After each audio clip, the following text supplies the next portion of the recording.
There we go. All right. Hi there, everybody. Hi there, Facebook Live. My name is Andy Rodriguez from Black Spinner Circle, and this is our first episode of Rock Talk with Black Spinner Circle. Now, what's great about this podcast, all of our panelists are going to be only from Black Spinner Circle. So that's very exciting. That's just for us. And sometimes we post pictures of albums and stuff like that and just put, you know, smiley faces and stuff like that. Now we'll have a chance to talk to each other. Today's first episode is the top 10 of 2021. And today on our panel, we have Rob Rowe from the Rock and Roll Podcast and RC and Will Close from Will's Rush page, which is a wonderful Rush page for you big Rush aficionados. That's a great place to go to get everything you need up to date, and even from the beginning to now, anything you need to know about Rush. So today we're going to be doing the top 10 of 2021. And without further ado, let's get started. We're going to go Rob, RC, Will, then me, and just keep going until we reach number one. So go ahead and go, Rob. All right. Well, my number 10 is a classic, really heavy band, and that's Cannibal Corpse with Violence Unimagined. You know, what can you say? It's Cannibal Corpse. Heavy stuff, you know. That band never disappoints me. It's like they keep going and keep going and keep going, and man, I just love them to death. So yeah, that's about all I can say. But yeah, number 10 is Cannibal Corpse. Great pick. I didn't know they had come out with one in 2021. I got to go back. You see, that's another good thing about our show. A lot of people are going to learn about stuff that was released in 2021 that they didn't know. Because pretty much you need to go out there and look for this stuff. It's not given to us anymore. All right, RC, your go. Yeah, my number 10 for 2021 is Herman Frank, former lead guitarist for the band Accept. His Two for a Lie was one of the heavier albums that I enjoyed all of last year. Let's see, what else can I tell you about Herman? Well, I mean, I don't know if you guys got, are familiar with Herman Frank, or if you got a chance to listen to his, this latest release of his, but it's pretty rocking, a lot of heavier songs, kind of in the Accept style, old style, German power rock. Mm-hmm. So yeah, that's my number 10. I'm familiar with the guitarist or the band. Yeah. I haven't heard the solo stuff. Oh yeah, he's after he left Accept, he's involved in a couple of bands, and this is his solo project, and he's released several records, over the years, and this one was the most recent one and one of his better ones, I think. I'm going to add it to my list for sure for stuff to check out. All right, what do you got, Will?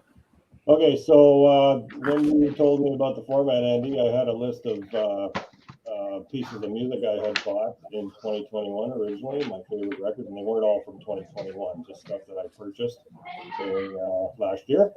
So I cut it back, then I took out the live and I took out the reissues. So that left me with three records that came out last year, and I'm going to start with my third on the list, okay? That's all right. So this is something, I don't know if you guys remember the band Buffalo from the 70s from Australia, hard rock, kind of blues rock band. And they had an album called Volcanic Rock. That was their big one. They had two records, if I recall. That was their big record. So they've got a live, they got back together last year and recorded most of that record in a bar, and that's coming out on CD, Bandcamp. There's all the other formats. You can find it on Bandcamp, and it's interesting because it's called Volcanic Rock Live, and it technically comes out January 14th, but two songs were released last year, as singles. And they sound fantastic for a band that played together 40 years ago. It sounds amazing. So I highly recommend it. That's third on my list right now. And that's the name of the band, it's Buffalo?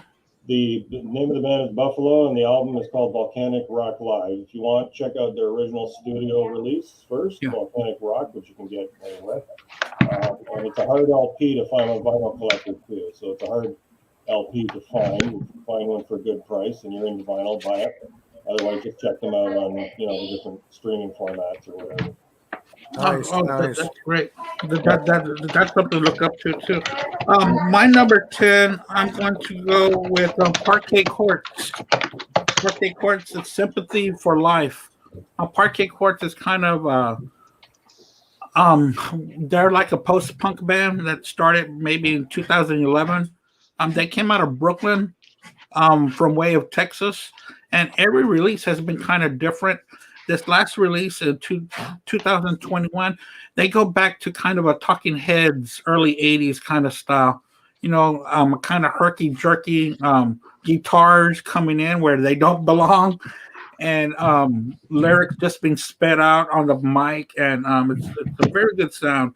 They're a 5-piece band, and we were supposed to go see them here in Houston at this little place called I forgot the name of it, but it was in September, and I kind of bailed because I was kind of sick that day, but I kind of regret it. But Parquet Courts is my number 10 with Sympathy for Life.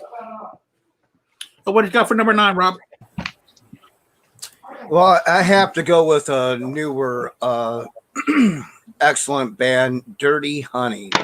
This is an amazing album. You want to talk about, getting back into that hard rock, classic rock vibes. This is the album for you. So go check it out. It's the debut album, Dirty Honey, and I don't think you will be disappointed. And plus, they're like really shooting up there. They're like getting on great tours, and people are just really digging them. And it's nice to see again. Because it's like every 5 years we get a band that's kind of like that old classic rock, rockish, vibe compared to, the same old, with like new metal or what have you. So yeah, Dirty Honey, I totally tell everybody, go check them out. You'll love it. I saw them live. I think it was in July. They came to Houston. They opened up for the Black Crowes. Mhm. Yeah, So that's right. That was a great show to see them going back to back. And you're right about Dirty Honey. They're coming back with that. It feels so refreshing to hear lead guitar again on songs, because lately it's just been the riffs being where a guitar solo belongs. So Dirty Honey really does check all the boxes. So let's hope they keep going. Let's hope that people don't ignore them, and let's hope that people actually want to hear, good solid rock bands again. Because Dirty Honey is one of them. And in fact, they just released a cover of "Let's Go Crazy" by Prince. Yeah. Oh yeah, they did, and they actually played that like on an NHL. The winter, whatever they call that, when they play outside, they actually perform that live. And it sounded like dirty old Aerosmith with Chris Lyric. It really did. Right. It was nice. I liked it. Yeah. What's going on, RC, with your number 9? Oh, number 9, I got Wicked Smile with their full-length debut. These guys are based out of Australia.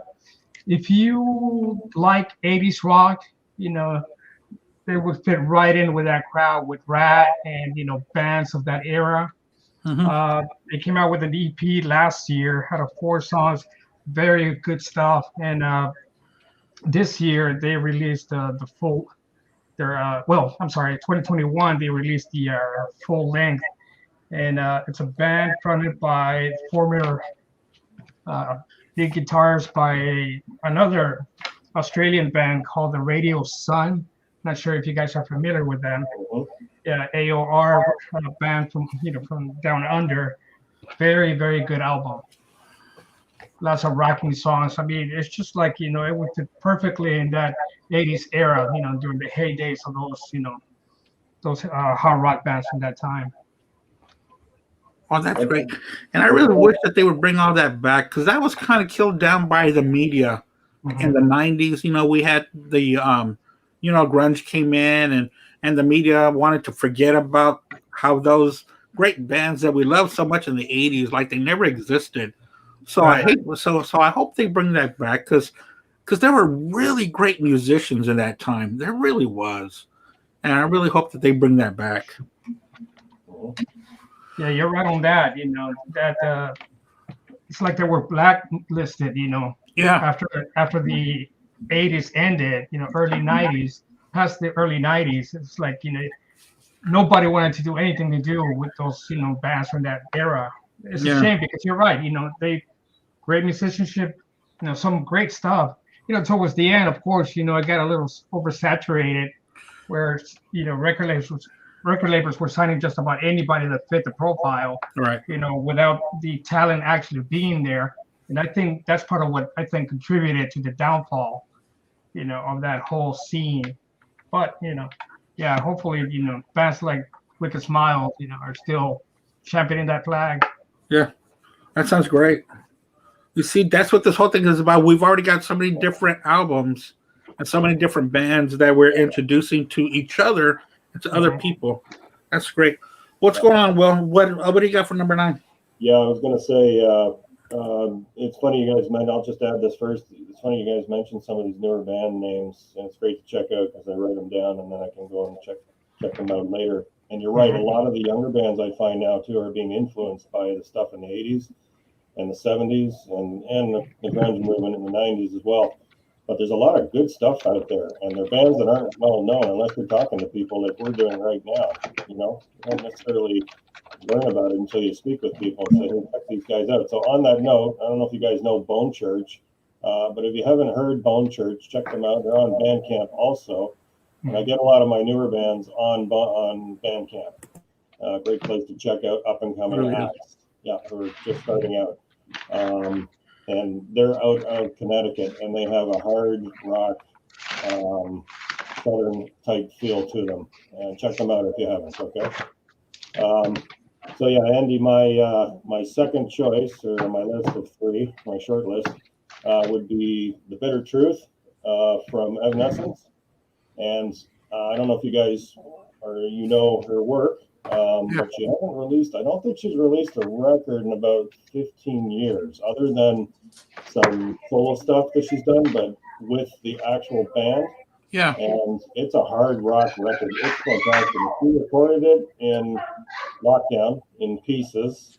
Each of the band members cut their parts with their home studio systems at home, and then it was all edited same year and released. I think it came out in March of 2021. And they had also released a couple tracks early, and that's what got my attention. I think she's very talented as a singer. She is. And she's, very well trained as well. And it just flows over into the music. The band itself is excellent. She's got a new guitar player from Germany. I can't remember her name right now, but it's a girl. She's excellent. And then I think she has a new drummer, and then I think she's got 2 original members. And I don't know the band's the members' names. The album itself is lyrically excellent, and the music really kicks ass, I gotta say. So if you haven't checked that out, it's called The Bitter Truth. Definitely in my top 3. I must have listened to it every day for 6 months. So this is her first one in 16 years. It's been that long. I think so, because she had 3 studio records. I shouldn't say first one with the full rock band. She did a symphonic type thing a couple of years ago. I didn't really care for it. And she's done some, I think that one was called Synthesis, if I'm not mistaken. Right. And she did another sort of co-produced type piece, and I don't remember what it's called, but it wasn't Evanescence, the full band. Right. As a band. Rock band. I think the last one they did was their 3rd record. I can't remember the name right now, but I think that was the last thing they did, and that came out probably, I'm thinking 15 years ago, because they just Wow. reissued it actually for Record Store Day a little while ago, like maybe last year. So anyway, it's the bitter truth. It's her new one, and I highly recommend it. Excellent. It's on my list for sure. Oh, cool. I sure will. My next one is going to be the name of the album. I've been hearing it like for months now. Is LW is the name of the album. The band is King Gizzard and the Lizard Wizard. I don't know if you're too familiar with them. They're out of New Zealand. They came out in 2011, and they're such a genre bending band. They can go from pop to heavy to just so much different instrumentals and instruments coming in and out. They're kind of called experimental rock, is what the genre is, and they kind of fall in the line of the OCs and stuff like that, like experimental garage rock. And I've been jamming it, and it's been a great listen. And they seem to be they actually released 3 albums in 2021, if you can believe that kind of output. But I chose this one because this was their best one. I think they've got a little over 10 albums during the 11 years that they've been together. So I'm making my way back through their catalog. So they're called King Gizzard and the Lizard Wizard, and check them out. They're pretty good. Be ready for a rock and ride. You know, you never know which way this band is going to go. So that's my pick for that one. What do you got, Rob? Well, I'm going with another classic thrash band. Why not? I mean, there was so many great albums in 2021 because of the COVID of 2020. Obviously, everybody had to stay busy and get out there and do their thing. But I got to go with Exodus, Persona non grata. You want to talk about a heavy beast of an album? If that's what you want in your life, you have to pick this up and just give it a good listen. You will not be disappointed. I mean, this band's been around forever. If everybody remembers, Kirk Hammett of Metallica formed this band, then left and went into Metallica. And Exodus kept going their ways, but they never, ever lost sight of what they wanted to do. And this album definitely shows it too, because you're just like, okay, I give up. I give up. You guys just keep going and going and going. So if you want a good, heavy album, yeah, check out Exodus. You'll love it. RC? Oh, what you got? Yeah, for number 8. yeah. I have a band out of Sweden. It's kind of like a super group. They're called Wet. And think of like the Damn Yankees, where you had different bands come together and form a super group. Like this is their 4th album, is called Retransmission. It's a very melodic rock, hard rock kind of thing. The lead vocalist for the group is Jeff Scott Soto. You guys might remember him when he was with Yngwie Malmsteen. He also had a stint with Journey for a little bit, and he's been involved with various projects over the years. Now, this is their 4th album, and they're based out of Sweden. The initials for the band stand for there's 3 bands: Work of Art, Eclipse, and Talisman. Talisman is one of the bands that Jeff Scott Soto fronts. Eclipse is a very melodic hard rock band out of Sweden. And Work of Art is an AOR band also from Sweden as well. And pretty melodic stuff, straightforward rock and roll, good stuff. You see, that's what we want that's what we need, is straight up rock and roll, instead of just right now, like in the 2018s and 19s, well, really all the 2010s, it just seemed like everything was fabricated in the studio. Mhm. and we need to get back to the roots, and it seems like that's starting to make that turn. And hopefully, I'm really expecting a big 2022 when it comes to albums. I'm really expecting a big one.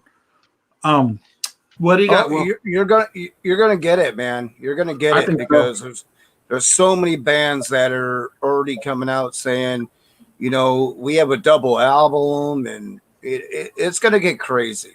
Yeah. Because so many people did take the time off, and now they're coming back. It's gonna get nuts. I think the next into 2023, I think it's gonna be an influx of awesome music, Some which new stuff.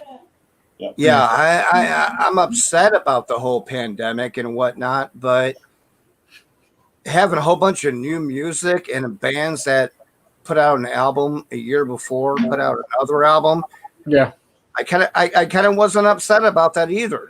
You know what I mean? I'm like, more music, the Yeah. better, especially that we were all going through this stuff together. It kind of helped you, take your mind off things. All right. Oh, what do you got, Will? Yeah, I would agree with you, Rao. I think that's well said. So yeah, you guys know I'm a big Rush fan, so this is interesting. This ties into my next choice, which is my number one choice for 2021 release, which is Dream Theater's new album, A View from the Top of the World. And I have been waiting for this for some time. So here's my quick story. When Rush retired after how many years? 42 years, I believe, or 45 years together. I had been listening to Rush since I was 14. So I kind of skipped some other bands along the way. So when they retired, I kind of put them on hold and I started digging and looking and going back. And I started looking at some of the music I missed that I didn't, kind of like this journey that we're all on where we discover new stuff. So and one of those bands is Dream Theater. I discovered them in 2019 and I was looking for something new, something aggressive, and something that was progressive in many ways. And it just kind of fell in my lap. Well, somebody recommended I check them out. So I checked them out. I hated them at first, to be honest. Absolutely. And they're one of those bands that have such a unique sound that you may not like them, but I give all music 3 chances. And if eventually I will find something, after 3 listens, I will know if I don't like it or whether I like something.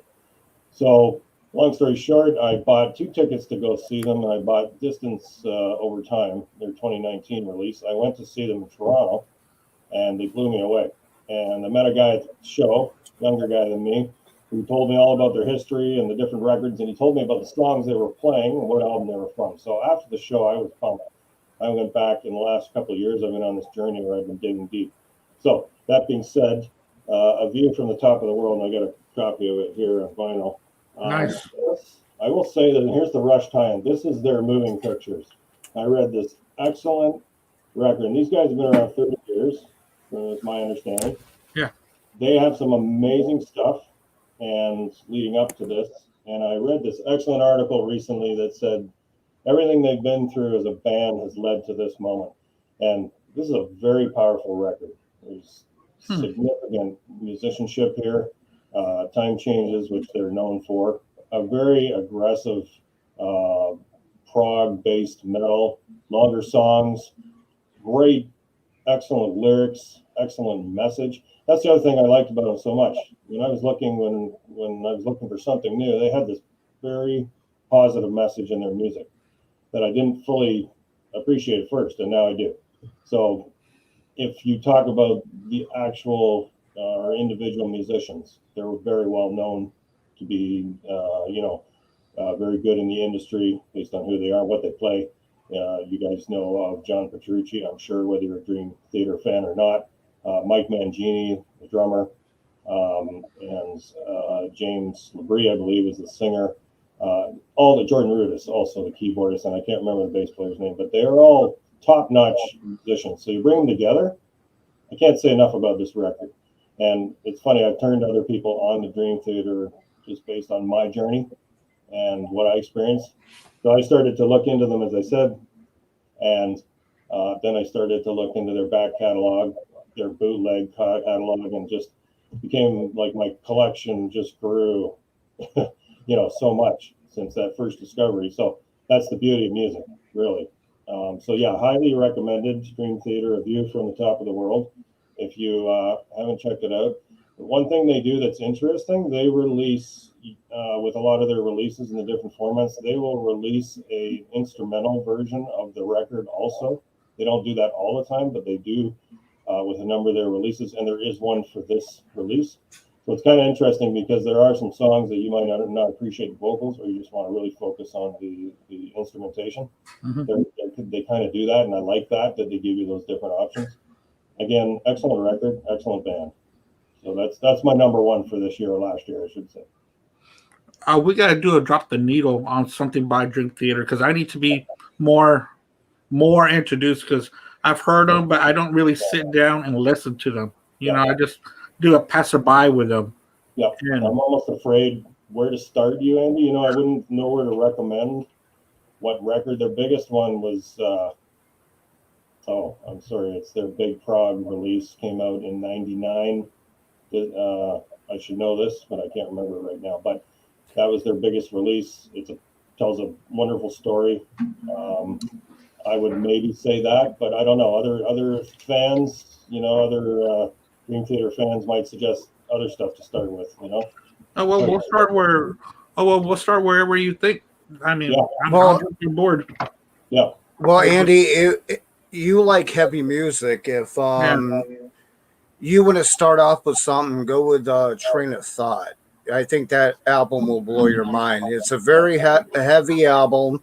A lot of changes and everything. It's it wasn't Dream Theater because Dream Theater's they're a great rock metal band, but on Train of Thought they really went heavy. Surprised a lot of people because everybody was like, oh yeah, we love Dream Theater and whatnot, but they went like balls to the wall with Train of Thought. I really think you would love that one, and then you have to start after that with the debut because that one just kills too. All right, I will start to look into those. My number 8 one is a solo artist by the name of Ty Segall, Segall. The name of the album is Harmonizer, and he's a solo artist that. Rock is the main thing, but he throws so many different genres in there. And it's always a surprise every time you hear one of his albums. The thing with Ty Segall is that he's got a nice collection of music already. But buyer beware, because you never know exactly what you're going to get from each album, because they're all very different, a la Elvis Costello, or these artists that change genres or they're trying to bend what they're doing. But this album that he came out with in 2021 called Harmonizer is more rock based than most of his others are. So that's why I chose this one to be number 8 and to be in the top 10 because he's very talented and he can almost do any genre. And that's what I've been getting into lately is different genres or experimental rock. Lately, trying to find a little bit more extensions to what I've been used to listening to. So that's where I got him. Rob, what do you got for number 7? Well, Andy, I had to mess with you a little bit because you always ask me, hey, is this one going to be in your top 10? Is this one going to be this and that and that and this? And I'm like, no. I'm trying That's my top. That's in my top 15. So, yeah, I had to mess with you a little bit because I don't want you to know what I have going on. So it might not come to a surprise, but Tomahawk, Tonic, and Mobility. Yeah. You even like messaged me like, oh, is this in your top 10? I'm like, no, my top 15. Right. I had to mess with you because I'm not telling you what I got. So yeah, that one is definitely a killer album. I mean, I love anything Mike Patton almost done. Almost. There's a few things that I'm like, what the hell is that? But, he's got some new music coming out. But if any of you like kind of, I really don't know how to explain it. It's experimental, but it's a super group with a drummer that used to be in Helmet, and oh god, now I can't remember. Is it the guitarist or bassist for Dinosaur Jr., something like that? It was the bassist. And, yeah, and you know, they all got together and they've been doing it since 2001, you know, off and on. But that album is so kick-ass, and it's so weird because, you know, they're putting all these elements out there for you to explore. It's something way different than you would really think, even though it's rock music. You know, it's kind of like what I like to tell a lot of my friends. It's like, think of, you know, the one dude from the Beach Boys. Was it Brian Wilson? You know, I'm having a brain fart here. With Brian Wilson? You know, yeah, it's like him going off on a tangent. And that's exactly what this band is. And I remember Andy was like, oh, yeah, this has got to be in your top 10, right? I'm like, no, top 15. Yeah, I had to leave it alone. So I was right. Yeah, you were right, but you were wrong at the moment just because I had to let you guess, you know, but Tomahawk, you know, Mike Patton, you know, yeah, good stuff. Oh, Dwayne Dennison. What band is he from? Can any of you? I can't remember. Wasn't he with Wasn't he with that band that we're talking about when with him and Scott Ian? Wasn't he in the original band? Yeah, I can't remember. I know he was in, because you have the guy from Dinosaur Jr., you know, obviously you have Mike Patton, you have the dude from Helmet, and I can't remember the other band. Can't remember. Oh, well, you know, you guys go ahead. I'm going to look it up. All right. RC, number 7. Number 7. Well, let me tell you guys, I've been listening to a lot of melodic and hard rock bands from Scandinavia, Finland, Denmark, but especially from Sweden. This band, Crown, is another similar supergroup type. Band is made up of the the drummer from, I don't know, from a band called the Poodles. I'm not sure if you guys have heard or are familiar with them. They're also like an AOR straight rock from Sweden. You have the bass player from Art Nation, I'm sorry, and the lead guitar player, it's John Levin from Europe. You guys remember that band? And Europe, yeah. Yeah. And I think if he's playing drums in this band is what's his name? I'm blanking out on the name of the fourth member of the band, but yeah, he's also in the band, another melodic rock band from Sweden named Heat. He's the keyboardist player in that band, but this guy is a producer, songwriter, plays drums, plays guitar, and for this, this is a debut album for these guys. It just came out of nowhere, and it's hard rock with an edge, straightforward, melodic, good stuff. Good. So, Will, you said that you only had those 3. Why don't you talk about a couple of the reissues that you had pulled out? Sure. Yeah, absolutely. Yeah. I will. Yeah, because I had a list. So one of them, and Andy, you're familiar with this one, is Neil Young's release, the live one that came out this year or last year. I keep thinking we're in 2021 still. Way Down in the Rust Bucket. Oh yeah. So, oh man, I bought it on DVD. I bought the digital release, and I bought the LP. I haven't cracked the LP yet. I'm saving it, and I got a new turntable now, so I'll open that soon. And so this live session was from the Ragged Glory recording sessions, and after Ragged Glory came out, he went into it's a very small venue, if I recall. Hey, Andy, it's just a bar in LA, I believe, and they did most of the record, Ragged Glory, and so it's probably one of the very first audiences before an actual tour for that album. And that's one of his biggest records, Ragged Glory, with Crazy Horse. That album kicks butt. So this is the live presentation, and then he dove into the past and resurrected a lot of the old Crazy Horse tunes. This album will melt your face. Andy and I did a review on it already, and it blew us away. And actually, I've got a copy of the DVD here. You can just kind of see that there. Excellent show. And the cool thing about Neil is every release is different as far as track listing goes. So he shakes it up. There's a couple tracks on, I think Cowgirl on the Sand is on the DVD and the digital release, but not on the LP or the CD. So, oh wow, yeah, it's kind of interesting. So I looked for that because I know Neil does those type of things. So I wanted to get the different formats, but this version of Cowgirl on the Sand, possibly the best one I've ever heard. That being said, this came out last year, as I mentioned.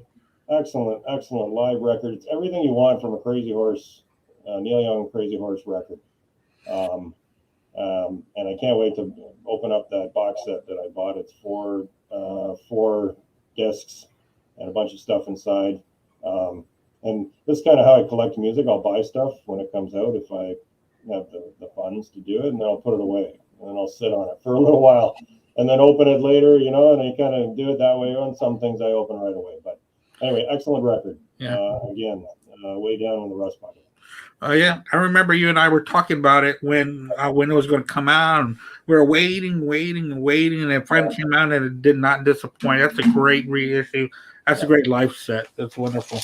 My number 7 is we're talking about bands that bring back the that feel. So I picked Greta Van Fleet with this one was the Battle of the Garden Gate. And this was totally different from the first one they came out with. The first one they came out with, they got compared to, stealing from Led Zeppelin. They sound too much like Led Zeppelin, this and that, yada, yada, yada. People just throwing shade. But this last album that came out in 2021, they really did stretch it out. The guitar playing on here is just excellent. The vocals are dead on. The songwriting, it's kind of mystical, I guess. But the music is just fantastic. And to me, at first I was one of those naysayers. Oh, you're copying this and that. But, I gave them another lesson, which Will was saying that he gives 3 listens before he makes a choice. That's something that I really need to practice on. Because lately I've got so much music, I'm just giving them one and done. And that's not right at all. So, I went back to this album because I just missed it when it came out. I think it came out in February of 2021. I just missed it. I was listening to the Offspring one that had came out at that same time. And now that Offspring one, I don't even pay attention to anymore. It's pretty bad. But I'm glad I went back to this Greta Van Fleet because it really opened up a lot. And I really do need to buy a hard copy of it because I don't have a hard copy of it, and I need one of it. That is my number 7. The record? Sorry. Huh? What's the name of the record? The name of the record is called The Battle of Garden Gate. Oh, The Battle of Garden Gate. It almost sounds like, I'm going to write it down and check it out. It almost sounds like a prog record, like the title sounds like a concept album. Yeah, it really is, and they really stretch out the songs more than they did before. The guitars and keyboards are really kind of reminiscent more of Deep Purple, the way that the guitars and the keyboards would battle back and forth and kind of carry the song, the way that Blackmore and what's the keyboardist player? Golly, and Lord and John Lord. Well, I'm so sorry about that. And the way that John Lord and Richard Blackmore would carry things, and it was very reminiscent of that. And this was their, I hear second release or third release because I think they had an EP after their first one. So this one was very well done and I really enjoyed it. So that's why I got it at number 7. Rob, what you got?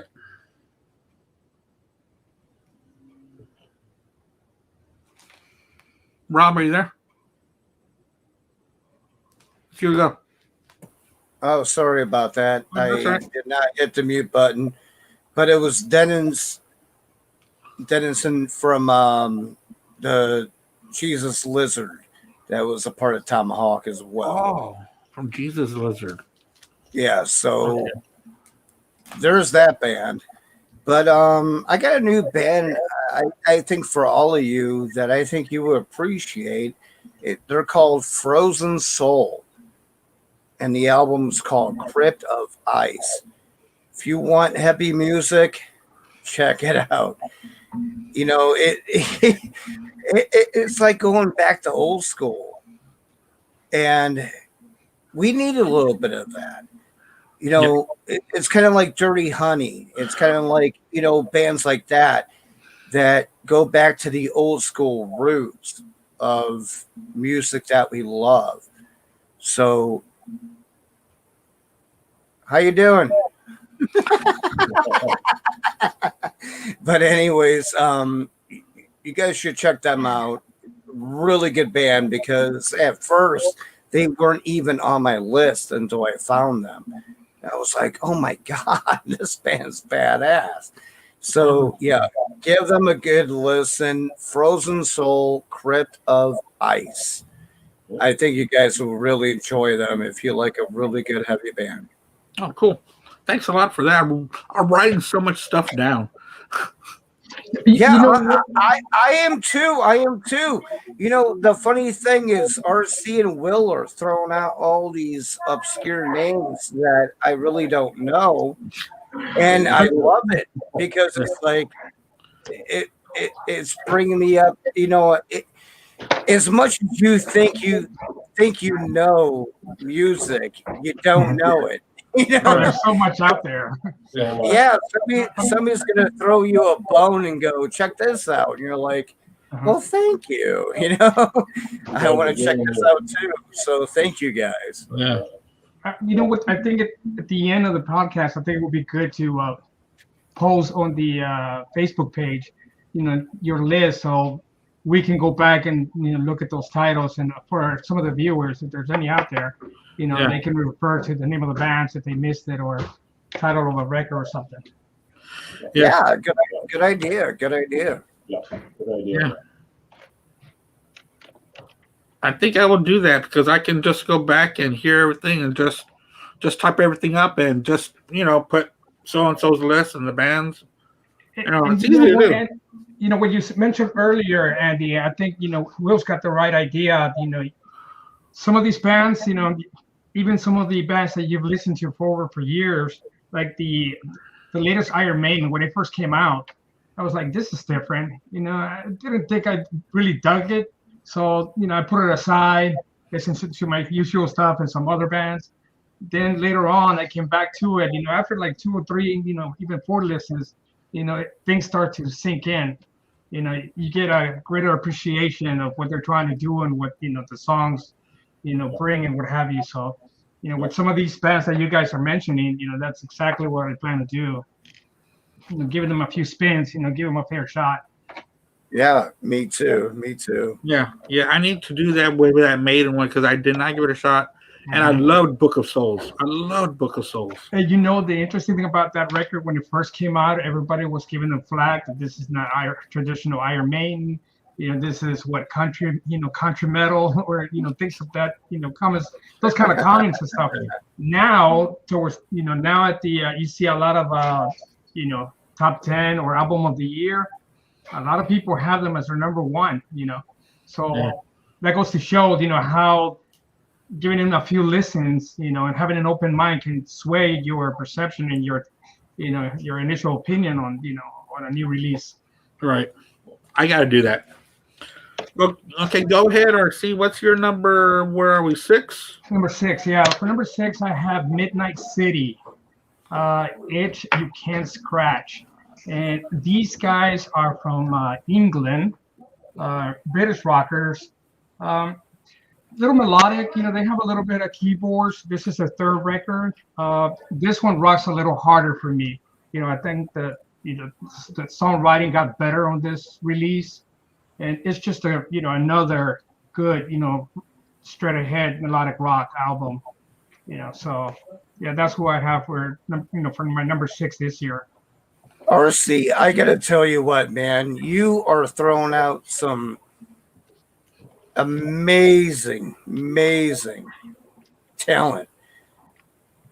I tell you, I've never even thought of throwing out. So thank you very much. oh, my pleasure. Yeah. A lot of these bands, they've been around for a little, for a while. We just haven't heard about them on, on our side, Right. of the world and stuff. And we've been missing out. I've been introduced like you guys, somebody else, some of my other friends, friends that I've made at concerts and what have you, like Andy, they're like, hey, check this out, or join this group, and join the group, and then you start hearing some of these names thrown out, I'm like, oh, let me give them a listen. Feel free to throw me some band names and albums if you would. I would totally appreciate that, because I always like learning about new bands and music. Oh, so yeah, you bet. A lot of these bands are heavily influenced from the bands that we grew up listening to, from the 70s all the way to the early 90s and stuff. So you can hear a lot of that influence from that time period, and some of the recording is just like with an updated feel. Real good stuff. It's interesting you mention that, RC, because I was just thinking about this the other day, that music is very geographical to where you live. So what you receive, me as a prime example, I grew up in Toronto. I'm a Canadian boy. I grew up in Willowdale, for a Rush reference. So I became a Rush fan, because that's what we heard, Triumph and all the Canadian bands. That's what we grew up on radio, right? Yes. And then I got Helix. older, and I was like, okay, wait a minute, there's more. I got into blues, and I started to look at Texas blues and Chicago blues and stuff like that. Then I got into metal, and then I started to discover bands from all around the world. But if I think about it from like a UK perspective, the big bands I grew up with that I knew about were Black Sabbath, Jethro Tull, I believe was from UK. Yes, these bands, some of the bigger names, obviously. But yeah, it's all really relative to where you live, and Right. And how your taste exploration, I guess, develops. But lately, it's great that you have been looking over the pond, so to say, and seeing what's out there. That's a good experience. Yeah. Absolutely. There's a lot of great talent on the other side, of the Atlantic, and we just missed out. We missed out, yeah. Yeah, after of course, music took a big change in the early 90s and throughout, but for some of these bands, I just completely forgot about them. We didn't hear any more releases from them, any other news. We didn't have social media back then, and over the pond, the music didn't stop. A lot of new bands, started coming up. Heavily influenced by what we listened to. Yeah. And they put up some amazing records, that I'm just getting, to, and listen, Andy can tell you, I post a lot of things on my, on my personal page, a lot of stuff about rock and bands and a lot of this stuff, sometimes I think, because I'm social media friends with some of the artists that we grew up listening to from the days.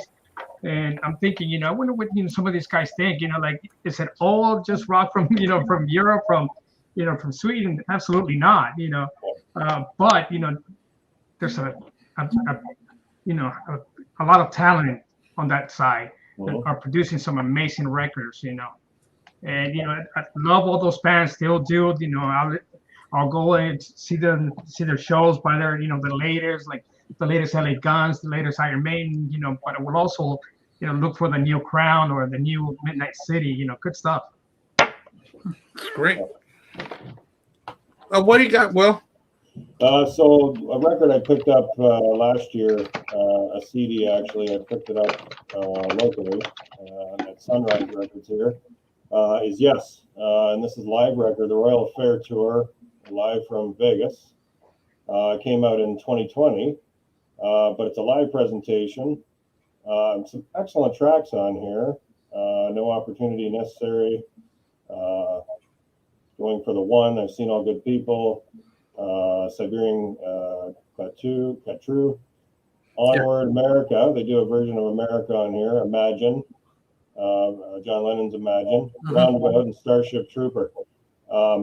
This is actually a really good live presentation, and I'm a fairly new Yes fan, thanks to Andy and Gary, one of the other guys on our vinyl spins and vinyl drops that we do.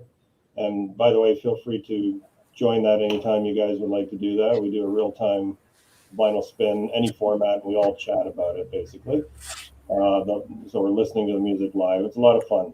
That's kind of how I met Andy as well. But yeah, you guys introduced me to Yes, so I started to explore. There's another band I missed out on. Never really got into the Yes stuff. I liked prog rock. That's why I got into Rush, because they had that harder edge with a bit of prog mixed in. And then, so I never really got into the Pink Floyds and the Yes and the other stuff. So I started to dig deeper into that. And now I'm becoming quite a big Yes fan. And going back, and this is what's fun about it, digging back and unearthing all that stuff that I didn't listen to back in the day. So it's a good experience. So yeah, that record, I'll post it in the feed. Yeah. It's called Yes, the Royal Affair Tour, live from Vegas. Excellent show. The sound quality on the CD is amazing, I will say also. Quite good. I looked at it initially on streaming through Spotify. Not as good, obviously. So I bought the CD, and it's really good. Enjoy it. And the song America, of course, is from Simon Garfunkel, but Yes has been dwindling with that song since the late 60s, early 70s. Interesting. Yep, they've had that on a proper album from '69 and also released in earlier live settings. Okay. About, that's interesting. Almost Imagine. Imagine, this is the first time I've heard them doing Imagine. I had no idea. And what's so great about it is that you have like the first time I heard America by Yes, I had no idea it was America until they got into the lyrics. You're like, oh, okay, because it's introduced the Yes way. Yep. And it's fantastic. And I really like them both ways, actually.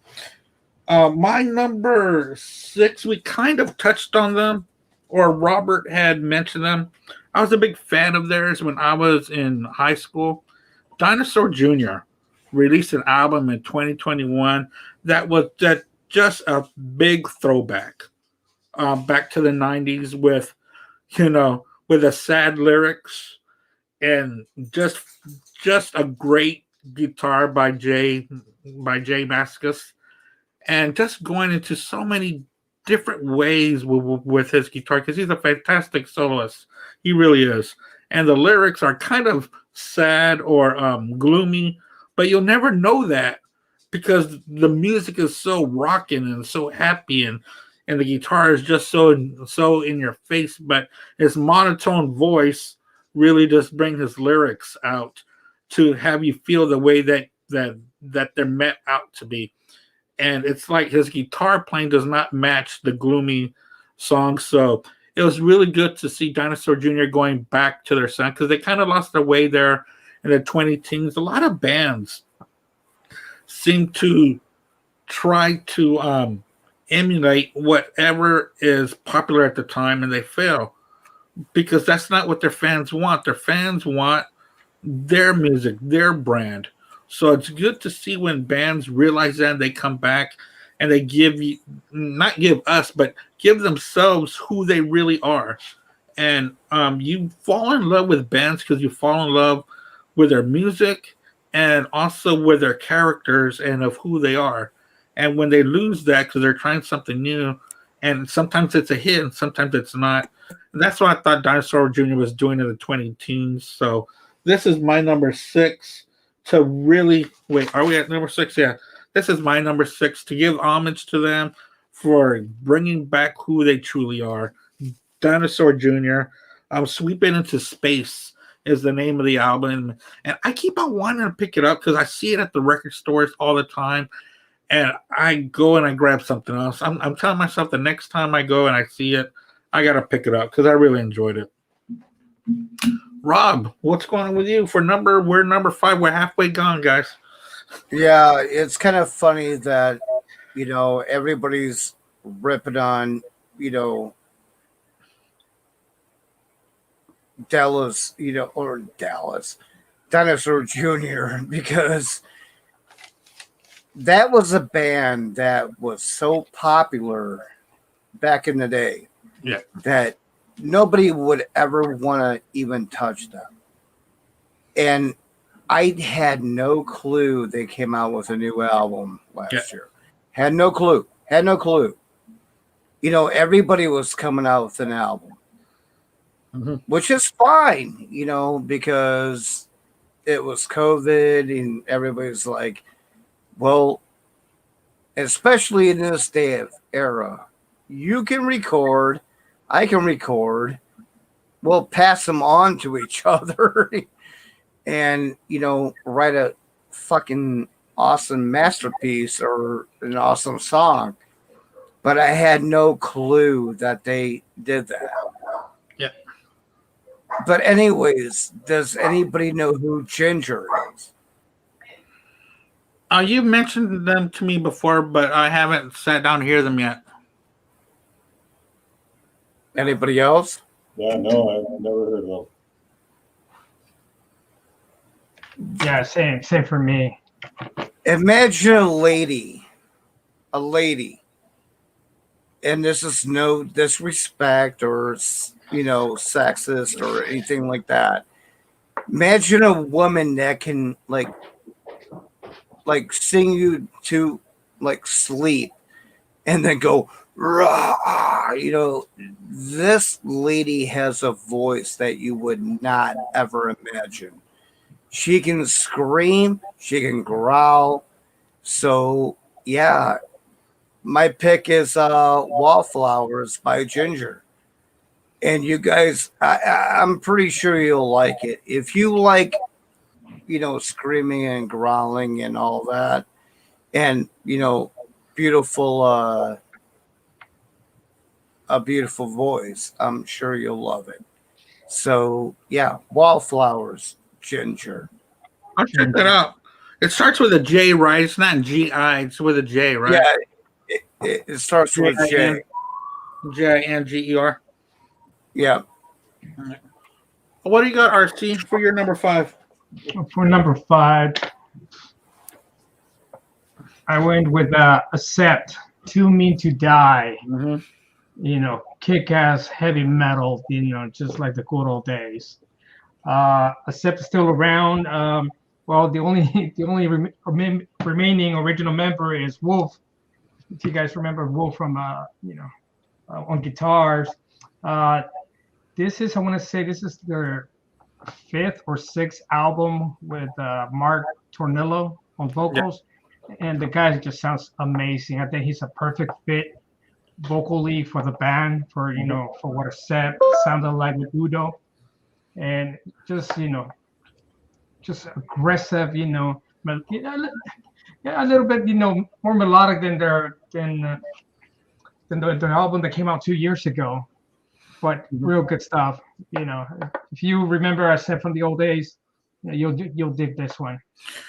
Yeah, I saw Accept in 2018 or 2019 at Carbach Brewing Company. I was there. They were Ace Frehley closed out that show.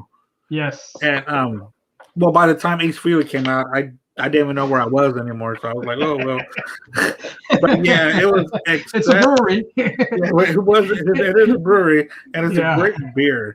But that was a You great day. drunk, you drunk, Andy. Yeah, I really was. It's all good. It I kept on happens. saying, "Where's Ace's makeup? Why isn't he wearing makeup?" But but Andy, I've been listening to Seb from the mid '80s, and yeah, sadly for me, this was the first time that I ever seen them. I had never seen them before. yeah, Messing with Udo, I did see him play at Scout Bar with his solo band. Mhm. He still sounds amazing, but in his absence, I think Mark Tornillo does him justice. he On does. vocals. He does, and he doesn't try to be Udo. Doesn't No. try to sound like him. He carries himself differently on stage. Yeah, He and does. his voice is just naturally, fits, the classics from Accept. Yeah, Good stuff. yeah. The gravely, but you can still hear every word, Mhm. and yeah, it's great. Hey, Will, what you got going on? So this album I bought last year. I don't know if you guys know this band, but they're called Sirathungal. They were big in the 70s. Their first record was Frost and Fire. That was a big deal for them in about 71. And then their second record was called King of the Dead. And I'll post it in the chat. These guys are hard rock, verging on progressive rock. They had a very unique sound. All the instruments are in the forefront. The singer was quite a good singer. They obviously, based on the name, it's from Lord of the Rings. They are very fantasy based as far as lyrics go. And their music is unique. As I said, all the instruments are in the foreground. So the bass player plays a Rickenbacker. So it's got a very twangy sound. It's got that Ricky sound. It's quite a unique band, and I'll definitely put it on the list because the cool thing about the reissue that I bought, it came with a poster. It came with a booklet, a very detailed booklet on the band and their history. Some excellent graphics in there. It came with a poster that I was able to hang in the basement. My son's video game area loves the poster. It's very fantasy based. The artwork is excellent, and the music is very good. They do. I wouldn't say their songs are super long, but they tell an interesting story, and it's just good hard rock music. If you heard it now, you wouldn't realize it was from the 70s, from the early 70s. It has that kind of simple, aggressive sound. Guitar, bass, drums. That's it. Maybe a little bit of keys to fill the sound, I think, more in their live presentations now, because they reformed in 2016 and started to kind of tour a little bit, bar band, became a bar band and tour and that sort of thing. But yeah, I'm not sure how many records they had or have, but I think they have a pretty good catalog and quite popular back in the day. And I discovered them a couple of years ago. I started looking around. I started listening to Frost and Fire, the first one, and then I bought the second one because it was on sale for a nice 180 gram release on vinyl with the full package. Really nice package. So again, Sirathungal, King of the Dead. Excellent record. Check out their first two albums, and when we make our list, I'll put both albums on there for you. Okay, cool. Very cool. My number 5, this is the first time I've heard this band. I've heard their name, and I knew that they had albums out and stuff like that. And they're quite popular in the rock world. And I'm fixing to go see them in May in Daytona for Rockville. I'm talking about the Pretty Reckless with Death by Rock and Roll. Man, Miss Munson has just a great voice, and the songwriting is just fantastic. There's a song on here with Tom Morello from Rage Against the Machine. He does his solo, and but that's not it. This album is just so great. It's so greatly written, and her vocals change from song to song or even within song to give more of a performance when she's singing, and I'm very excited to see them coming up. And I'm going to start to go back to their other albums because I was reading about this when I said, well, that'd be perfect to talk about and on this list. So I'm going to have to go back because I was very impressed with the Pretty Reckless, Death by Rock and Roll. A lot of the lyrics, there's a couple of songs on there that she goes back and sings or talks about, bands that influenced her and why she went into rock and roll, because she started off as an actress. I think she was in Gilmore Girls, is what I had heard or read. And now that she's grown up, she fronts a hard rock band, and that's a Pretty Reckless, and I like them. It's something I'm going to look more into. All right, Rob, it's your choice. It's your go. We're on number 4. You're on mute. Robert. Yeah, let me get off the mute button. All right. Sorry. It's all right. I don't want to be coughing in your guys' head while I'm trying to do this. But my number 4 is Melvins, Working with God. One of the best out there bands that you'll ever hear. Yeah. And the Melvins don't get enough credit because these guys pump out like 10 albums a year. I mean, they really get out there and like show, we're just going to keep rocking and rolling and doing what we do, who cares? And I love that. I love that in a band that just keeps going. Yeah. So, yeah, I'm going to have to go with Melvins because that is a good album. Are any of you guys Kiss fans? Yeah, I am. Yeah. I think we all are. Yeah. Okay. Have you heard their version of Shock Me? By the Melvins? Yeah. No, I have not. No. Oh, check it out. It's so weird. It's the Melvins. So It is the Melvins. You're right. yeah, it's way off. It's so way off, but it's fun. And I love it because it's just so different. So the Melvins came out like the late 80s, early 90s is when they came out. 80s. They've been around. They were before Nirvana. Right, because they also came out of Seattle. This was before they were a grunge before grunge came out. Yeah, they were because Nirvana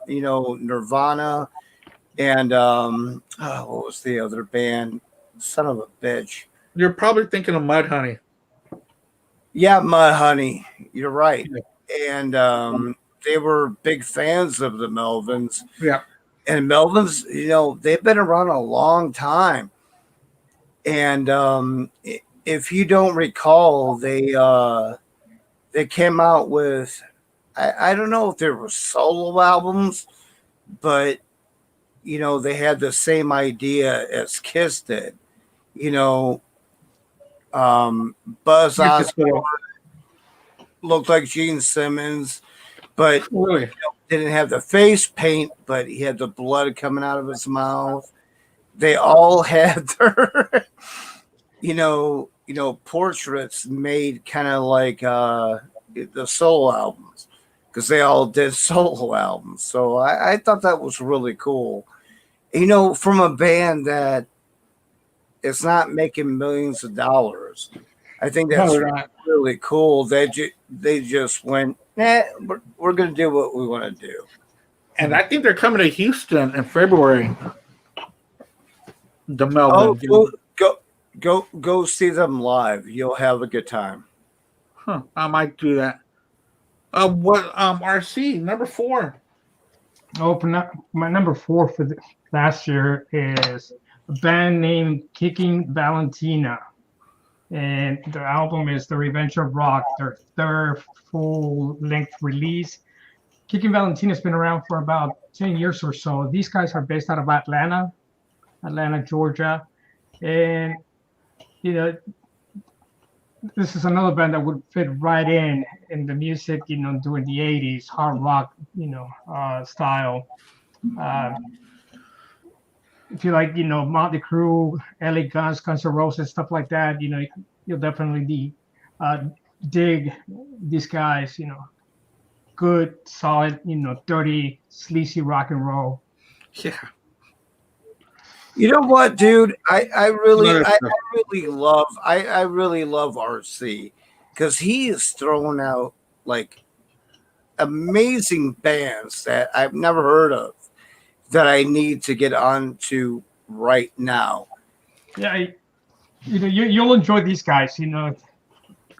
Great stuff, great songs. The first two records they released was with a different singer. Now his voice was a little raspier. DK, who is the current singer, it's he filled in for Jet Boy for a little while, and he's had other projects, but his voice, it's a lot cleaner, little bluesy, good stuff. If you go back, they only had three albums, and you can see that every album they built on, and their songwriting's gotten better. The songs are better. The music, I mean, you can see a gradual progression, of upward, with every single release that they put out. Love this band. Actually, this is the last concert I saw live. Andy was, before we went live, he asked me, if I had been to any shows, and the last show I saw was Kicking Valentina in Columbia, Maryland. Good band, good stuff. Well, Definitely put it on the list, Darcy. I'd like to check it out because I've already forgotten the name. Very cool. But I am interested. So yeah, so this album came out in, I'm not sure what year. Hang on. Another one I picked up. 1 second. So this is John Petrucci's second solo record, Terminal Velocity. Oh, nice. Yeah, man, this thing kicks. Came out in 2020, and I gotta say, like, again, his second solo record. So I went back and got his first one, Suspended Animation, and it's good too. But this one, I don't know if you can see it. I'm holding it up, and you can't see it. Hang on. There it is. There's the cover. So it's got this amazing cover. But who plays on this? There's only 3 musicians. Obviously, Petrucci. It's got Mike Portnoy on drums, original drummer for Dream Theater, and he's done so many other solo projects. One thing that's interesting about these guys, they all go off and do solo projects. And you talk about the super groups, Portnoy's done it with Transatlantic. There's the Liquid Fusion Experiment. Those two albums are really interesting. Almost like fusion jazz metal. That's kind of the way I term it. Now this solo album from Petrucci doesn't feel like that. It feels like him. It feels like him. It does not feel like Dream Theater. It feels like his playing, backed by 2 fantastic musicians. And the second other musician is Dave LaRue. You guys will probably know this guy. He's a bass player, obviously. He was he's worked with the Dixie Dregs, Steve Morse Band, and Flying Colors. okay. Excellent bass player. This album has a good mix. There's a slow blues tune on it. There's some very hard rock, fast tempoed, hard rock songs. A lot of positive, good writing and lyrics as well. And I'm sorry, there's no lyrics on this. It's all instrumental. I'm mistaken. It's the titles, but the music really speaks to the titles. And there's some good, very aggressive metal songs on here as well. It's just got an excellent guitar sound. It is a true guitar record. And like I said, his first solo album is good too. This one I think is better in my opinion. But yeah, check it out. Again, I'll put it on the list, and it's John Petrucci. The album is called Terminal Velocity. Came out in 2020. And again, once I started to discover Dream Theater, then I started to go digging deeper, as we're all doing, and that's when I discovered all the different solo projects that these guys have done. So it's kind of interesting. It's a fun journey. That's cool. My number 4, it's a new band. This is their debut album, and they already have their second album is already in the hopper to come out in the end of January or the beginning of February already. They're more of a alternative pop band. They're called Black Country New Road. Black Country New Road. The name of the album is For the First Time, and again, it's experimental. There's so many different kinds of instruments coming out of nowhere, and the lyrics are just almost so beautiful.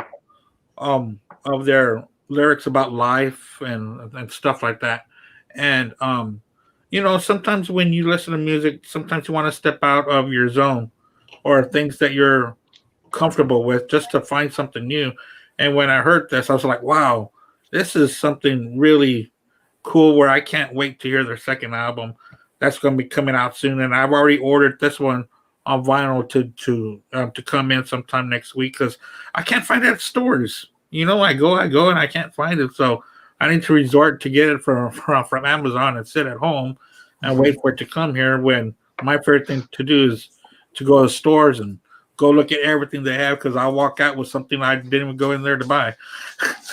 So unfortunately, I have to order this one. Huh? Who are they called again? Black Country New Road. Okay. Black Country New Road. They are out of England. They're out of England. It's a little different from what I'm used to, but that's why we listen to music, is to find new stuff in different avenues. So that's my number 4 pick. Awesome. Yeah. Very cool. Number 3. All right. I might piss up a few people off. I really don't care. But I'm going with Volbeat, Servant of the Mind. I love this album. This album kicks ass. Say No More. I mean, give me a break. It after the last couple Volbeat albums that were, they were scheduled to be radio rock friendly albums. And this album was just like, we're going to kick you back in your ass, get back in, to the metal. And if you don't hear the Metallica influence, I don't know what to say to you. This was a great album. And I try to, send it to Andy, like, check this out. Oh, he's like, I can't stand his voice. It's like his vocal doesn't match the music. It doesn't match it.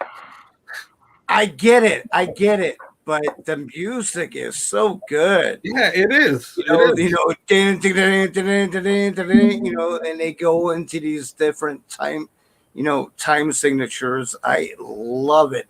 So sorry, Andy. Oh, no, that's right. It's kind of like Miles Kennedy.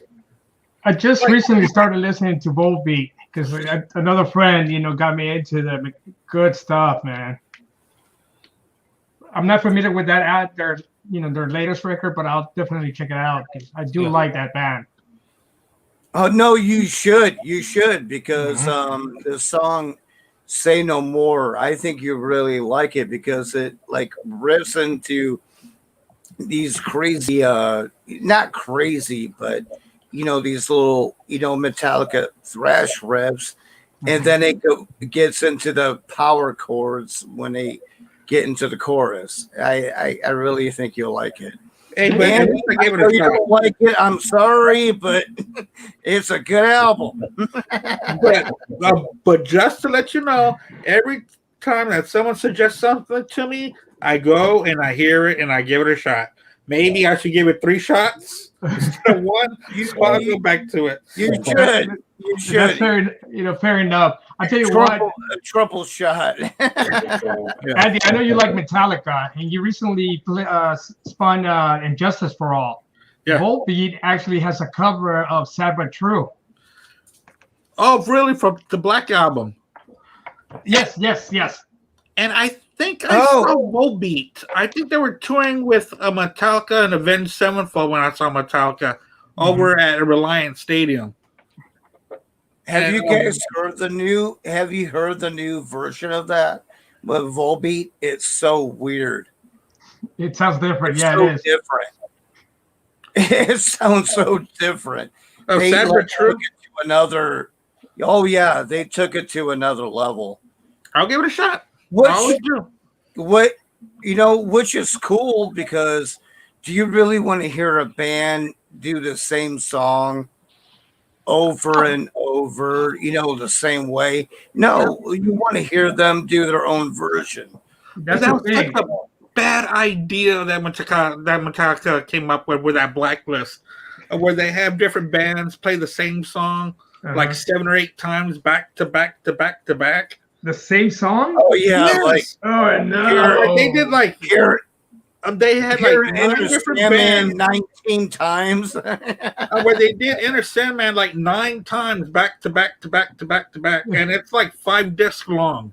Oh my And god. Oh they my have like gosh. different artists, and they do the Black Album, but they do each song like 4, 5, 9 times by different bands, Right. of course. But it's such a bad idea. What they should have done was choose the best one. Mhm. Instead Yeah, of Right. Yeah, that would. Yeah, you're right. I agree with you. but and we only got one Wolfen Man, but we get 19, Sabatrews. It's like, come on. it's like a country version or like I was a gonna country say, do artist they, is doing nothing. they must have the country version of one of the songs. Oh yeah, they got a country version of like Nothing Else Matters. They got Casey Elephant doing another song. Weezer's on there, and Weezer did a pretty good Enter Sandman, I believe. But Mhm.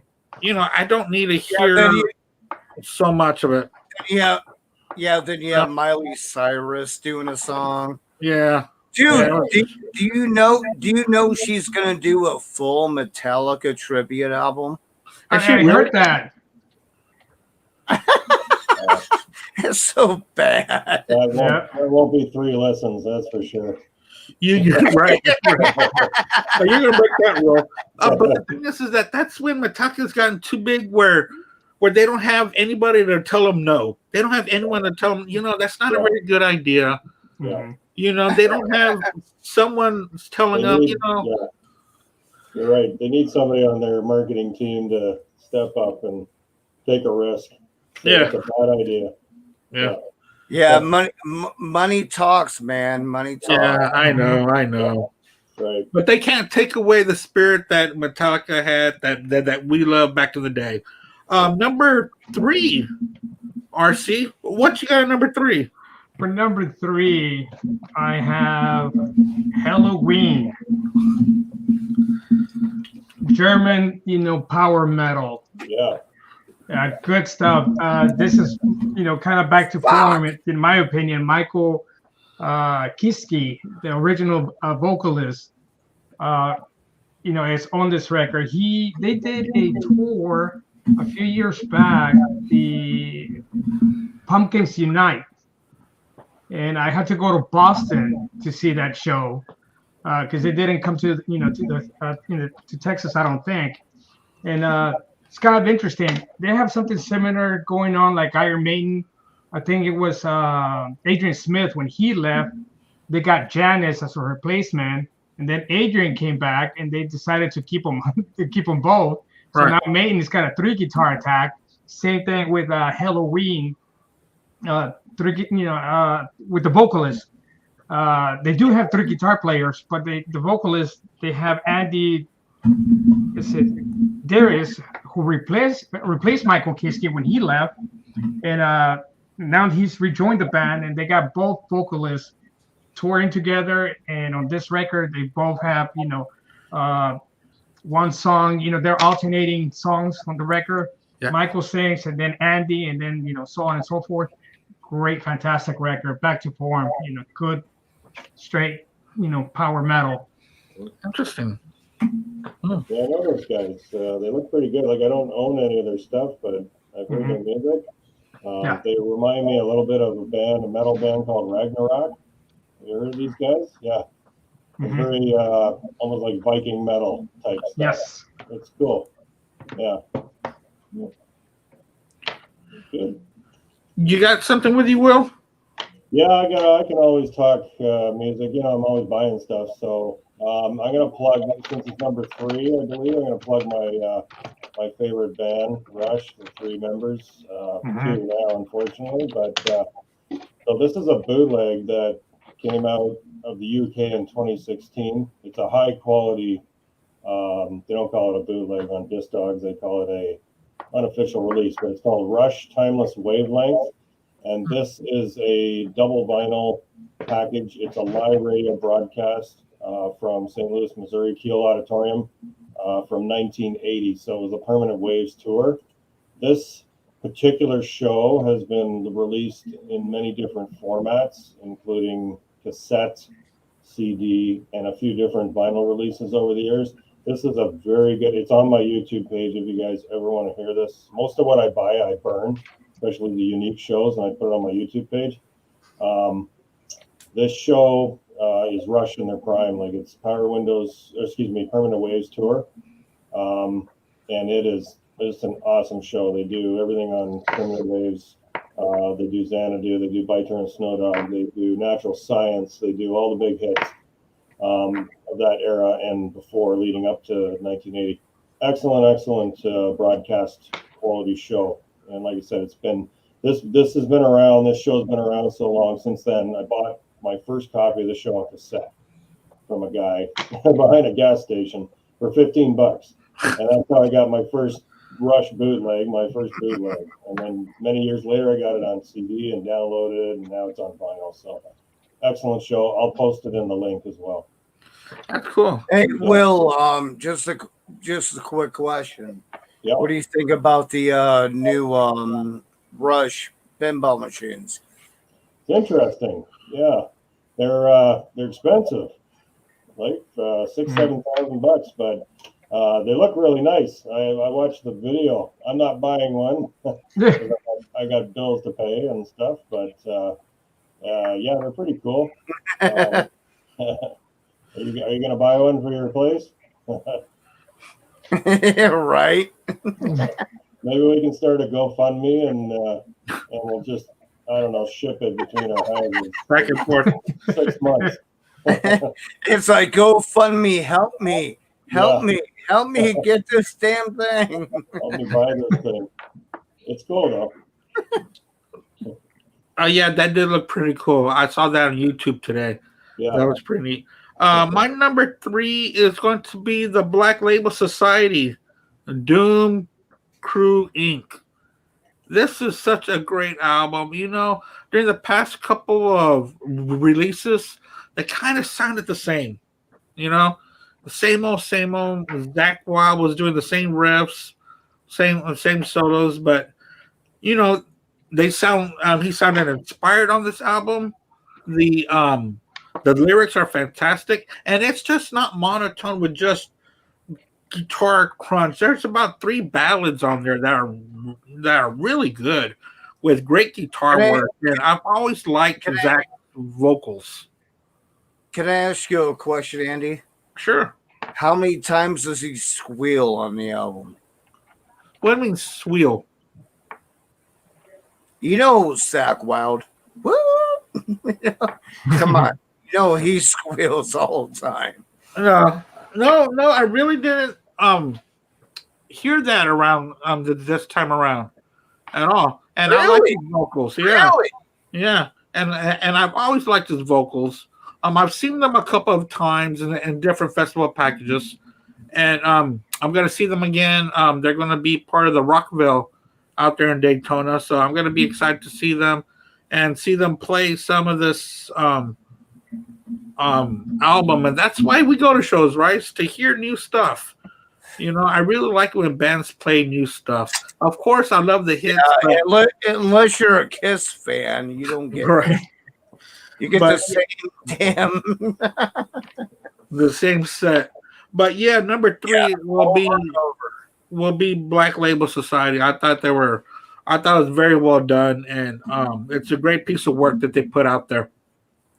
Rob, what you got to see for number 2? We're down to the final 2. This is great. All right. Have you guys heard of Spirit Box? Spirit Fox? Spirit Box. BOX. Oh, Spirit Box. No. Yeah, the album's called Eternal Blue. If you like a woman that can sing and can scream, Yeah. you'll love this. Oh yeah, you'll love it.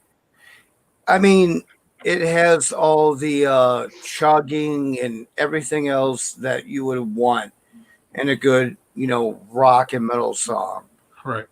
So you guys should check them out. I mean, don't discriminate, don't hate. Why? Appreciate. Yeah. See, I guarantee you guys will like this band. I mean, they are very good. Eternal Blue by Spirit Box. Yeah, check it out. I sure will. Is it metal? RC. Is it, sorry to interrupt, is it metal? Is it like symphonic metal with a female singer over top, or? Have you heard of Ginger? Yeah, you mentioned Ginger, yeah. It's like that, eh? Yeah. Okay. Yeah. It's kind of a little. It's kind of a lower key to that, but yeah, I'm pretty sure you'll love it. Yeah, I'll check it out. Give it a listen. Okay. Yeah, give it a listen. I was kind of surprised. I was like, I am so happy that women are going out there, going raw, and doing their thing and still singing too, which impresses me more and more. Yeah, I agree. So give them a listen. I'm pretty sure you'll enjoy it. Cool. Sorry, I'm losing my voice. Very cool. All right, RC. Well, I think you guys by now probably have a bit of an idea of what kind of genre I tend to listen most. So for number two. Yeah, I have Maverick. Reality. These lads are from Northern Ireland, from Belfast. They've been around for about a decade or so. This is, I want to say, their fourth album. And, just like some of the other bands that I mentioned earlier, just keep getting better and better, aggressive, straight ahead, hard rock. You got, great vocals, good guitar solos, dual guitar solos. Wow. And yeah, good stuff, highly recommended. This is another one of those bands that I recently discovered. A lot of these bands have been, I'm kind of late to their parties because I really just wasn't aware of, what was going on music-wise, on the other side of the Atlantic, but definitely good stuff. And it's one of the bands that I want to, I most want to see perform live.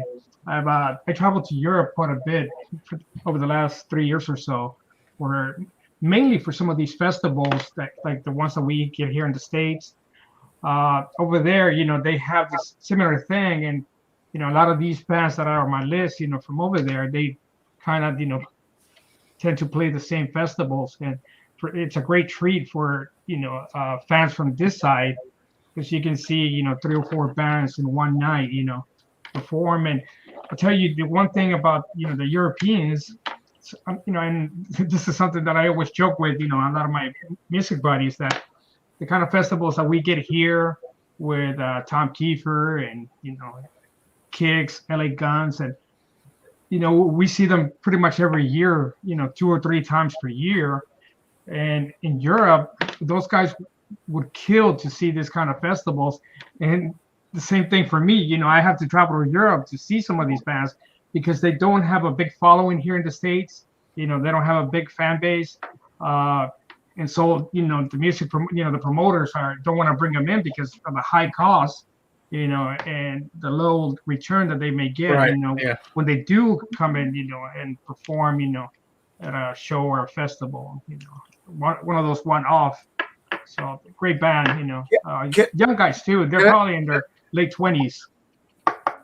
Cool. Can I ask a question? Where are you from, RC? Originally, I'm from El Salvador, but I've lived in Houston for 40 years, most of my adult life. Well, all Oh. my adult life, most of my, my life. I've been here in the States. I came to Texas back in the early 80s, and I think it was in 84, where a buddy of mine, we were playing video games, and then afterwards he offered me a ride, to my house and stuff, and then he put this cassette in. At this time, I really didn't know anything about heavy metal and hard rock. Now, back in El Salvador, I knew about Kiss, with the makeup. My aunt would listen to those guys, and we heard about Queen and the Eagles and bands like that. But it wasn't until until that time in '84 when friend put this Motley Crue cassette in his cassette player, in the car. It was Shout at the Devil, and it was like one of those one of those life redefining moments for me.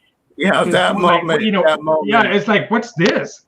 What is this beautiful music that's coming out of this the speaker system? And from then on, it was like a wildfire. I started listening to stuff from Maiden, Van Halen, Priest, Sabbath, Deep Purple. The thing. MTV was big at that time, so you saw a lot of Twisted Sister and Def Leppard, Dokken, great stuff. And from then on, it's all been hard rock, metal, all kind of genres. I listen to all kinds of music genres, but I tend to gravitate towards the harder stuff. Nice. Will, what you got going on? All right, second last. So recently, Andy and I did a drop with Stevie Ray Vaughan, a vinyl drop, and we couldn't stand the weather. So because I couldn't find my LP and I don't have the CD, I went and bought it digital. Sorry, we didn't do Couldn't Stand the Weather. We did Texas Flood. So his first one. So I ended up buying the Legacy Edition on iTunes. Sometimes I go digital. And with that came a live show. And that, like, the album itself is fantastic, of course. This came out the original album came out in 83. I'm not sure when the Legacy Edition came out. But if you get a chance to pick that up, you can probably find it on CD, maybe on LP. I don't know. I'd have to check. But it's got a live show on there, recorded in Philadelphia in 83 also. So obviously on the same tour when Stevie was just starting to get known in the bar scene. All his hits are on there, and there is a version of Tin Pan Alley live, obviously. Absolutely amazing. And also a version of Little Wing, and it's a medley, Little Wing and Third Stone from the Sun. And that I had not heard. That's a 12.5-minute track. I had not heard that particular version before. Absolutely blew me away. So if you get a chance to find that, even if you download the live show or stream it, check it out, because if you're a Stevie Ray Vaughan fan, Yeah. Again, live music is one of my favorite things. So I always go to the live stuff once I've discovered a record that I know, or gotten into a record I know. Some of the other tracks obviously are Voodoo Child, Pride and Joy, Texas Flood, Love Struck Baby, Mary Had a Little Lamb, basically the whole record. Testifies on there as well. But these last two tracks, Tin Pan Alley, runs about 8.5 minutes. And as I said, Little Wing, Third Stone from the Sun. Absolutely a whole new level of respect for Stevie, and not just Stevie, but the band. Double Trouble. Tommy Shannon and Chris Whipper-Layton on drums, Tommy Shannon on bass, and Tommy Shannon played with a lot of guys like Johnny Winter and a lot of different, blues musicians. I have a lot of respect for him as a bass player. And Reese, I forget the keyboard's last name, but it's Reese something. And I'm not even sure if he was with them at this stage. That came later with like Soul to Soul and that era, maybe the third album, fourth album, to kind of fill up the sound when Stevie got bigger. But those first two albums, I think it's bare bones, like bare bone blues and rock. unbelievable. And I got the privilege to see Stevie here in Toronto. I was telling Andy about 4 times, I think my wife and I saw him. Yeah. And we saw him at a couple outdoor venues in the summer, and just absolutely one of those moments in time, like you mentioned, with the cassette, RC. It's one of those, you remember where you were at that moment, right? Yes. Time stood still listening to him play. It was a fantastic experience. So check that album out if you get a chance, okay? Is that Stevie Ray Vaughan alive? No, this one is Stevie Ray Vaughan. Sorry, it's Texas Flood Legacy Edition. Oh, the Legacy Edition. Okay, because I bought a live like probably a couple months ago, and just like so much music that piles up, I haven't spun it yet. Yeah. Mm-hmm. So I gotta throw it on there coming up. Since I'm off on Friday, maybe I'll do that. That's a fantastic record. You'll enjoy it. Yeah. And we have our first match, ladies and guys. This is our first match. Number 2, I got Halloween. Very The Halloween album. I love it. You know, it's actually, I was reading triple vocals, and the way that they harmonize with this hard, heavy thrash going on, and they're harmonizing. It's just so great to hear, and the guitars going back and forth. And you know, I've always compared them to Iron Maiden in my mind, and Iron Maiden always bested them. Every release, you know, Iron Maiden was better. Well, in 2021, Iron Maiden was not better. This album, Halloween, was better than Iron Maiden's 2021 release. I just loved it, and that I've been hearing over and over and over. Every time you hear it, it just sounds so fresh and familiar at the same time, because it is Halloween, and it sounds like it's from a new band and they're rejuvenated, and it's just great. And I'm so glad that I was able to hear it, because I almost skipped by it. I almost said, you know, another Halloween, you know, whatever. But I sat down and I said, let me hear it, let me see. And I haven't stopped hearing it since. I hear it at least twice a week since it's come out. I really enjoyed it. And it was going to be my number 1, but something else took over my number 1. But I'm proud to say I got Halloween at number 2. Excellent record, and you make a good point. Kai Kiske, one of the lead guitarists, and I think one of the founding members of the band, also sings lead vocals. On some of their songs. And did you know that after they took a hiatus, I guess the band split up, you know, for some time. He went on to create Gamma Ray. Oh, really? Yeah, another band. I think they have several, like 10 or 12 records as well. Yeah, I think Gamma Ray 2, Gamma Ray 3. I think he sings lead vocals on, you know, in that band, and it just, you know, another, you know, it just sounds like Halloween. You know, same style, power metal, good stuff. Wow. Well, that's something else I need to dig myself into, because I see Gamma Ray every, you know, when you go music shopping, I see it, and I just, you know, I don't pick things up, you know, but you know, if you like Halloween, you're gonna like Gamma Ray. All right, I will check that out. But yeah, Halloween is my number 2. That's the first time any of us had matched. So you got to put that on the list for sure. Yeah. Check that out. It's really good. All right. You're number 1, Rob. One last one, Rob. Number 1. Rob. Number 1. I'm sorry, I had to take care of a dog. Yeah, of course. My number 1 is Trivium in the Court of the Dragon. That album kicks ass. I don't care what anybody thinks about Trivium. Trivium is one of those bands that just blows your mind. Anybody disagree? Well, the thing with Trivium, what I really liked was that they really turned into a heavy prog band. That they really moved their sound along. Yeah, well, you know, that was their whole thing from the beginning. Yeah.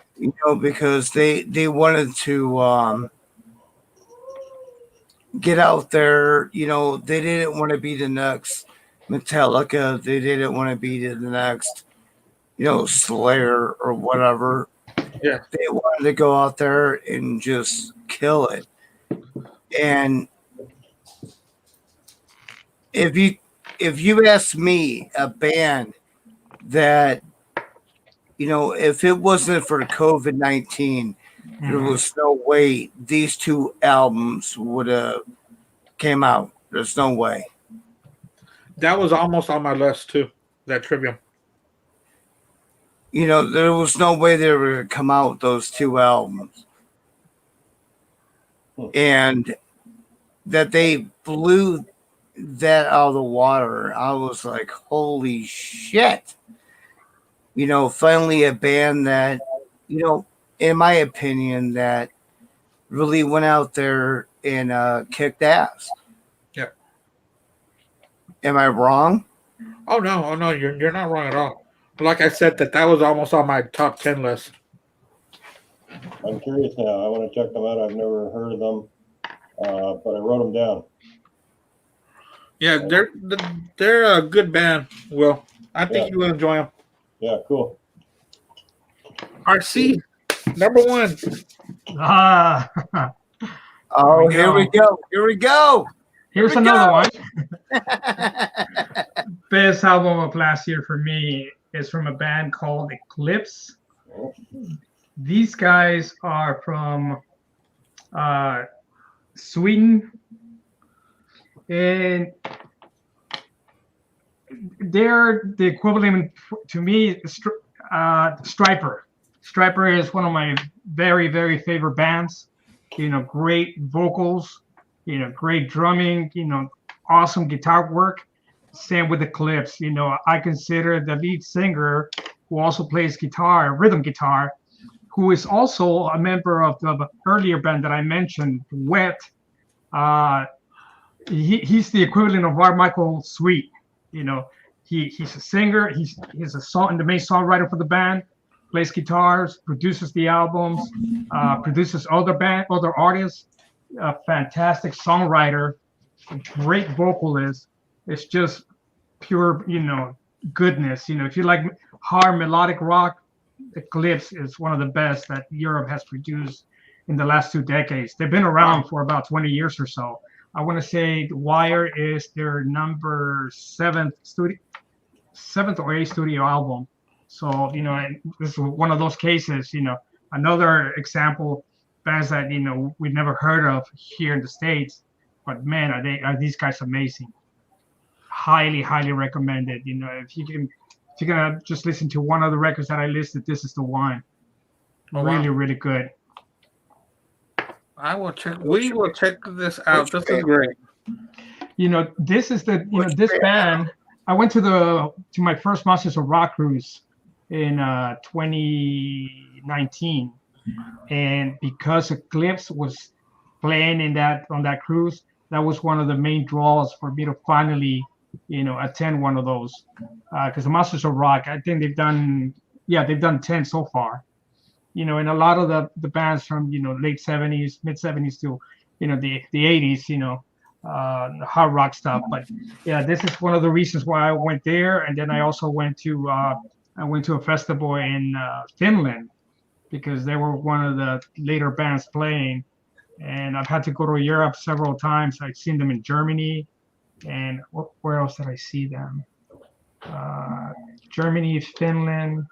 There was one more country that I can't think of right now, but yeah, fantastic band. Really good stuff. Were you from RC? Originally from El Salvador. Well, where are you now? Houston, Texas. Okay. Yeah, same neighborhood. Well, same city, right, Andy? Yeah, same place. Yeah. Will, how about you, Will? Where are you from? Well, I'm from Toronto, and I live about an hour north of Toronto now, just outside of the city. So I'm a Canadian guy.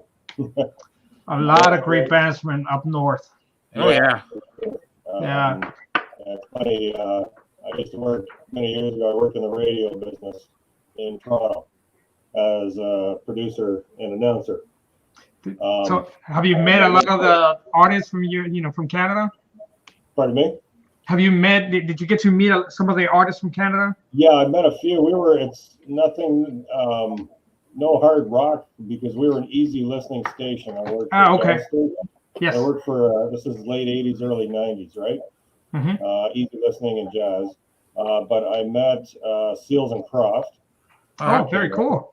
Okay. And I met one of the Pips, not Aretha Franklin, but it was can't remember her name now, Gladys Knight. Gladys Knight. I wish you could say that. Yep. Very nice. Yeah. There were a few others. Midnight Train to Georgia, love that song. Yeah. Midnight Train to Georgia. Man, what a Cool. You know song. what? It had its perks. And my cousin owned, or she didn't own, but she managed one of the bars in Toronto called the Diamond Club. It's no longer around. But because she managed it, I used to get tickets right away for Johnny Winter all the time. He always played there when he came to Toronto in the 90s. So I would always get to see him play there, and I would always get tickets right away from her, which is great because I was a huge Johnny Winter fan. Wow. Still am. So I got first, it was a bar, right? So I got the best seats and that sort of thing. Yeah, of course. That's right? awesome. Yeah, it was With cool. Johnny Winter. It was nice. So anyway, yeah, that was my radio story. And I met, I was in news for a while, so I met some news people and this and that. But it was kind of cool. Some It sounds like it. Very cool. Yeah. Meeting Gladys Knight and still Crosby's and Nash. Yeah, it was pretty cool. And Andy's in Houston, right? Yeah. Yep. Yeah. Houston boy. Where are you, Rob? In Missouri. Okay. I'm originally from Chicago, but yeah, I'm here in the bullshit of Missouri. It's all right. It's all right. Yeah. Very cool. So my number one album, I love this album the first time I heard it. And I actually have a physical copy of this one. This is My Morning Jacket, with a self-titled album by My Morning Jacket. The tracks on here from beginning to end, top to bottom, it's a great album. And one vinyl is orange and the other one is blue. And the first time I streamed this, I loved it. I ran out there and I was able to find a hard copy of it. So I love this album. This is, to me, my favorite My Morning Jacket album. Not too sure if y'all are familiar with My Morning Jacket. They're more of a experimental alternative rock band. Right now, I think this is their 7th release. They've kind of the last couple of releases were kind of hit or miss for me, to be honest with you. But when this came out, I was like, wow. I mean, the guitars, the vocals, the writing, it's top notch. So that is my number one, My Morning Jacket for 2020. Wow. I'm gonna have to check that out because the band name rings a bell. I want to say I saw an episode of what was it? I think it was American Dad or Family Guy, one of the two, and that the band, they were in the show, cartoon version of it, and they played a song on there. It was American Dad. American Dad, yeah. So that is the band. Yes, I like that song. I like that song a lot. Yeah, they're kind of jammy too, where they play at a Bonnaroo all the time. And their concerts can last maybe about an hour and a half, and then you turn around, it's like 3 hours later, and they're still just jamming away. So yeah, Very cool. I've never been able to see them because because after the first 3 albums, I kind of fell out of favor with them. And then when this came out, I was like, wow, I can't wait to see them. So hopefully they come around. But it was American Dad when. I was, I wasn't sure when you said that band name sounds familiar. It rings a bell. Yeah. And, and then when you gave a description of, what they play, Yeah. I'm like, yeah, that's them. Yeah. American Dad. Wow. And when you first said that, I was thinking of that old TV show Major Dad from the 80s. I was like, no, there's no way they're on Major Dad. But yeah, American. Yeah. American Dad. Yeah. Good show. Great song. Yeah. Definitely we'll check that out. Yeah. Hey guys, this has been a great night. Thank you so much. This was our first episode on Black Spinner Circle. 2021. Good time. Yeah, it was wonderful. Thank you all for participating 100% and giving y'all a side of y'all's music. And now we have 39 albums that we and the people out there on Facebook Live that have been watching the show can go and listen to, and maybe find a new favorite band or new stuff to really listen to. So this was really great. Next week, I'm jumping ahead of myself. Tomorrow, we're going to be over at Rob's podcast for the Rob and Row podcast. We're going to be rock ranking and roll. Rock and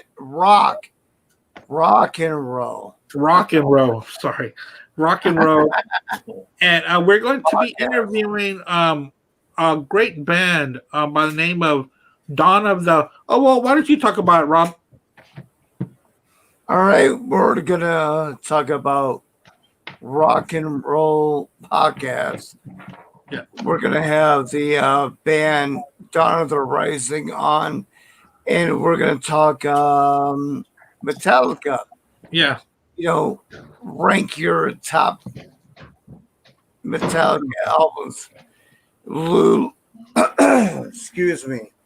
Oh, I didn't know your voice. But Dawn of the Rising is a hard rock band out of Arizona, and I believe they got an album out.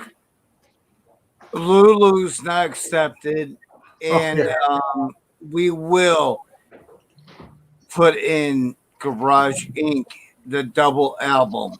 Right. So if any of you want to join, you're more welcome to. Just let us know. Yeah. It's a Rock and Row podcast, which is Rock and Row, ROWE for row.